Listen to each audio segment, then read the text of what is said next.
Welcome to the Corner Perspective. Hi, I'm Bruce Spangler, CEO of the Volunteer Ministry Center. Located on the corner of East Fifth and North Broadway, the Volunteer Ministry Center is dedicated to ending and preventing homelessness.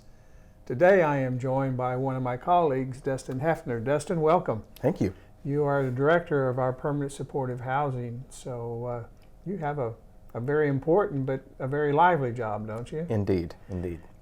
Tell me about how many case managers do we have at Minvilla Manor? There are 3 case managers at Minvilla. And Minvilla Manor is what? It's permanent supportive housing. Mm-hmm. How many residents we have there? We have 57 residents at Minvilla. 57. So how long have you been at Minvilla? I've been at Minvilla since we opened in November of 2010. So wow. I just recently moved my office over here across the street, which is definitely a change, but I was at Minvilla that entire time.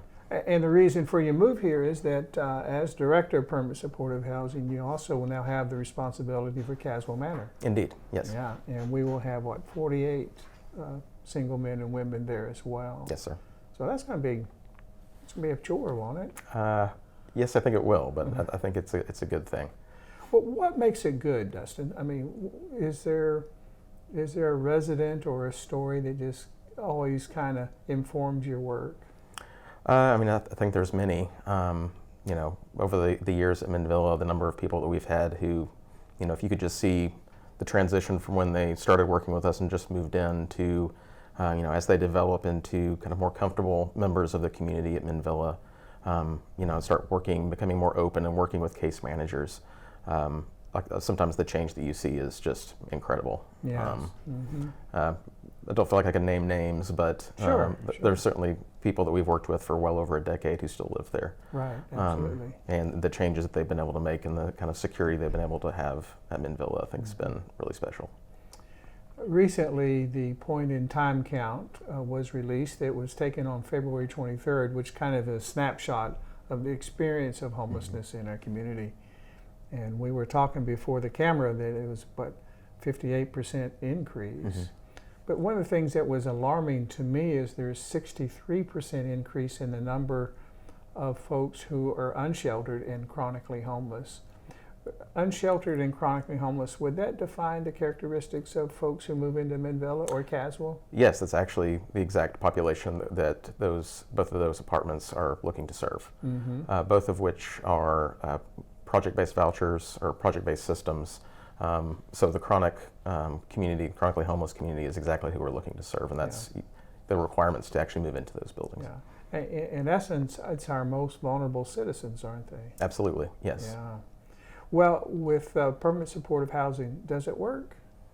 Yeah, I think it does. I don't think I would still be doing this if it didn't, and I think the numbers also show that. I think that the city's dedication to permanent supportive housing, I think, the numbers that we've been able to have at Minvilla and the success we've had there show that it's the best solution, I think, that we have to the problem of chronic homelessness.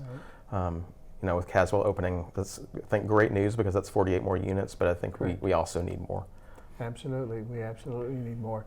But permanent supportive housing does work. I know that our average length of stay at Minvilla, of course, it's permanent housing. You stay there as long as you can, is nearly 5 years. So the permanency there is demonstrated simply by the numbers. Yes. And a good number of our residents have been there, as you said, from the day one, since it opened. Yeah, we have several residents who moved in, were the first people to sign leases there, and are still there to this day. Well, Dustin, I can't say enough about the good work that you and your staff do over there.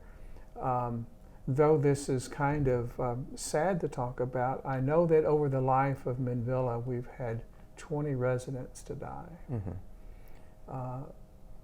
But it means that they died with a sense of dignity in place. Yeah, I think so.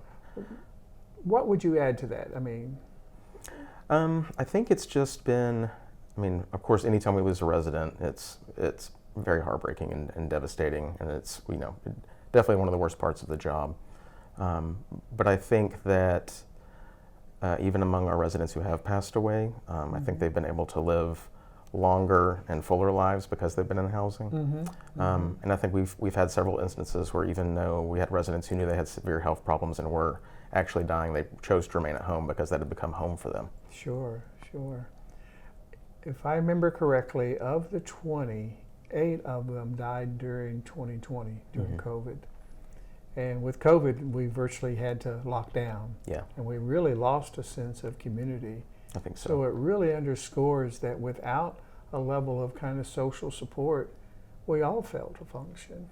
I think so. I mean, I think, I'm not sure I know anyone who didn't struggle during the pandemic, but I think, our residents and neighbors who maybe aren't equipped with the same support networks and things that a lot of us have were affected particularly hard, I think. Mm-hmm. And I think we saw a reflection of that in 2020. Yeah. Because though we lost no one to COVID itself, as far as we know, I think a lot of just the kind of ancillary things around that kind of lack of support, and because it wasn't just us that shut down. I mean, places were shut down everywhere. That's right. That's right. So being that kind of isolated, I think, was really a struggle for a lot of our folks.